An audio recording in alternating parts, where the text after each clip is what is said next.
প্রতিদ্বন্দ্বিতা আরম্ভ করে তখন বলবে আমি নয়, মুখ্যমন্ত্রী খেয়েছে, মুখ্যমন্ত্রী নয়, বিরোধী দলনেতা খেয়েছে। এরা নিজেদের মধ্যে দোষারোপ করে, কিন্তু খেয়েছে কার? এটা ভেবেছেন? খেয়েছে কিন্তু এই পুরুলিয়ার প্রাইমারি। আপনি চলে যান, সুমন্ত বাউরির কথা বিশ্বাস করতে হয় না, আপনি চলে যান। শুক্রবার দিন আপনি সিধু কানু ইউনিভার্সিটি আপনাদের এখানে আছে, আপনি চলে যান। শনিবারও তো ইউনিভার্সিটি খোলা থাকে। আপনি হোস্টেলে চলে যান, প্রফেসরের হোস্টেলে যেয়ে পরে বলুন যে কোন কোন প্রফেসর হোস্টেলে আছে। একটা প্রফেসরকে আপনি হোস্টেলে পাবেন না। কেন জানেন? শুক্রবারে কোনো রকমে পড়াশোনা করিয়ে প্রফেসর সাহেব সব চলে যায় কলকাতায় যে বউ বাচ্চাদের সঙ্গে ভালো সময় কাটিয়ে সোমবার সকালে ট্রেন ধরে আবার পুরুলিয়া ইউনিভার্সিটিতে ঢুকে। বলুন ভুল না ঠিক? পুরুলিয়ার যে ছেলে মেয়েরা আছে শিক্ষিত, তারা এখানকার ইউনিভার্সিটিতে কাজ পায় না। পুরুলিয়ার যে ছেলে মেয়েরা যারা পুরুলিয়া থেকে পলিটেকনিক করেছে, তারা শাকম্বরী শ্যামসেলে কাজ পায় না।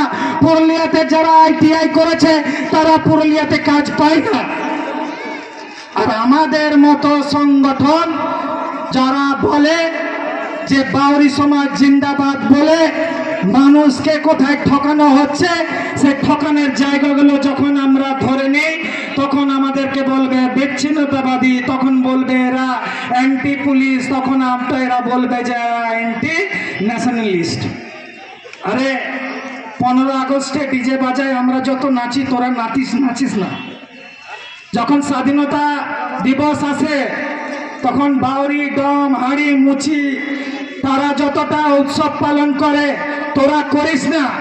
আমরা যখন মুখ খুলি, যখন মাইক ধরি, তখন তোদের হাতে ঘা লাগে বলে তোরা আমাদেরকে anti police, anti nationalist, separatist অনেক ধরনের নতুন নতুন শব্দ আয়ত্ত করিস।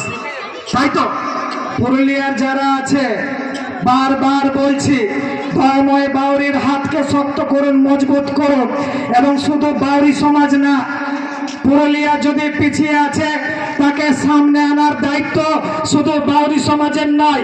সমাজ এখানে রুইদাস সমাজ, এখানে বাগদি সমাজ, বাউরি সমাজ, যারা মনে করেন যে একটা ষড়যন্ত্রের মাধ্যমে যে পুরুলিয়া আছে, পুরুলিয়াকে একটা পিছিয়ে পড়া জেলা হিসেবে রাখা হয়েছে, তারা সমবেত হয়ে আমার মাটি আমার টাকা যে আন্দোলন আছে সেই আন্দোলনে ঝাঁপিয়ে পড়ুন।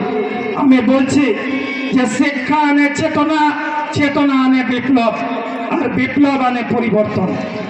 শিক্ষা আনে চেতনা, চেতনা আনে পরিবর্তন, চেতনা আনে বিপ্লব, আর বিপ্লব আনে পরিবর্তন। তাছাড়া বিপ্লব ছাড়া পরিবর্তন সম্ভব নয়। পুরুলিয়ার মানুষ যেমন গরিব আছে, যদি বিপ্লব না হয় পুরুলিয়ার মানুষ তেমনি গরিব থেকে যাবে। কারণ এখানে যদি একটা বড় হোটেল হয়, তার মালিক কলকাতায় জন্ম নেয়, এখানে পুরুলিয়ায় কোনো মালিক জন্ম নেয় না। এটাই আমাদের দুর্ভাগ্য। বলুন লড়বেন? পুরুলিয়ার যারা আছেন হাত তুলুন, সবাই হাত তুলুন। আমাদের যে লড়াই, যে আন্দোলন, হাত তুলুন। আমাদের যে লড়াই, যে আন্দোলন, যে মানুষের চিন্তাধারার জন্য লড়াই, আপনারা লড়বেন কিনা? আপনারা জোরে বলুন। বলুন লড়বেন, লড়বেন, লড়বেন, লড়বেন। এই চিৎকার বাঘের চিৎকার, বাঘের চিৎকার। বলুন লড়বেন কিনা? লড়ার জন্য রেডি থাকুন।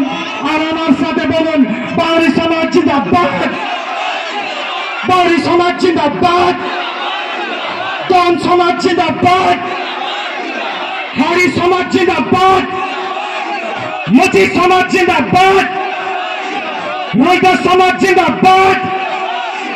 তৈরি থাকুন, সবাই তৈরি থাকুন। শিক্ষা আনে